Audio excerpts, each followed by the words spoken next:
parti. Oui, bonjour Sébastien. Alors nous, pour repenser la mobilité, en fait, on s'est dit qu'aujourd'hui, c'était notre mode de vie qui générait que les gens doivent beaucoup bouger. C'est-à-dire un mode de vie où on est propriétaire, où on a des maisons individuelles, où on se fait livrer des biens à domicile par Amazon ou d'autres, etc.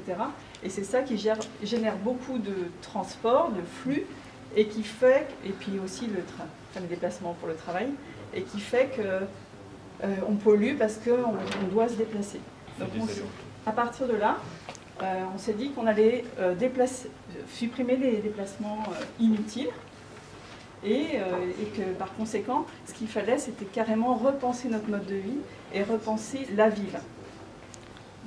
Donc la ville, au lieu d'occuper tout l'espace avec des voies de transport, on supprime tous les axes routiers, on remplace par de la verdure, il n'y a plus de véhicules personnels, on supprime la propriété du véhicule, et on construit des villes plutôt verticales avec un maximum de végétalisation, parce que plus il y a de végétalisation, moins il y a de pollution. Et ensuite, on va transposer ça à l'échelle de la planète. Donc au lieu d'être chacun sédentaire à un point fixe et se déplacer pour des différentes activités, en fait, au fur et à mesure, on va se déplacer en fonction de ce dont on a besoin de faire, sans être propriétaire.